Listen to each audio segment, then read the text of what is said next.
فروع کافی میں ابن عبد الملک سے روایت ہے کہ میں چھٹے امام جعفر صادق علیہ السلام کی خدمت میں بیٹھا ہوا تھا اور مولا کے سامنے انگور کا ایک تشت رکھا ہوا تھا، اور میں نے کیا دیکھا کہ ایک سائل آیا، مولا سے سوال کیا، مولا نے انگور کا ایک گچھا اٹھایا اور سائل کو دے دیا۔ اب اس سائل نے کہا کہ مولا اگر 1-2 درہم دے دیتے تو بہتر ہوتا، مجھے انگور کی ضرورت نہیں ہے، مجھے درہم کی ضرورت ہے۔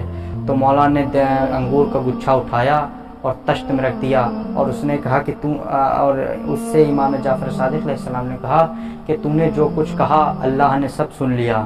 اب وہ سائل چلا گیا، تو تھوڑی دیر کے بعد دوبارہ وہ واپس آیا اور امام سے کہنے لگا کہ مولا وہ انگور کا گچھا ہی دے دیجئے، مجھے وہی گچھا دے دیجئے۔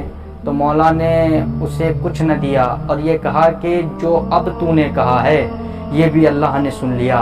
مولا نے اسے کچھ نہ دیا اور واپس کر دیا، اسے کچھ بھی نہ دیا۔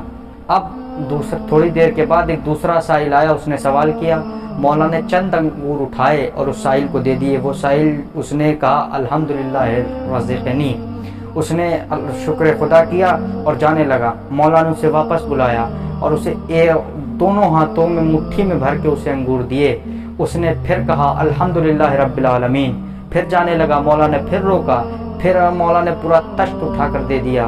پھر اس نے کہا الحمدللہ رب العالمین، پھر تھوڑی دیر بعد جانے لگا وہ، مولا نے روکا اور پھر اپنے غلام سے پوچھا یہ بتا تیرے پاس کتنے دینار ہیں؟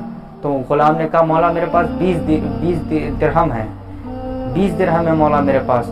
امام نے کہا کہ اسے دے دے۔ اس غلام نے اسے 20 درہم دے دیے۔ جب 20 درہم مل گئے تو اس نے کہا الحمدللہ رب العالمین۔ جب مولا نے پھر اسے اپنی قمیص اتار کے دی، اس نے کہا جزاک اللہ خیرا یا ابا عبداللہ۔ مولا نے سائل یہ کہہ کے جانے لگا، وہ چلا گیا۔ مولا نے کہا اپنے غلام سے کہا اگر یہ ایسے ہی اللہ کی حمد و ثنا کرتا رہتا میں اسے ایسے ہی عطا کرتا، اگر یہ میرا شکریہ ادا نہ کرتا اور اللہ کی حمد و ثنا کرتا رہتا تو میں اسے صبح سے لے کے شام تک اسے عطا کرتا رہتا۔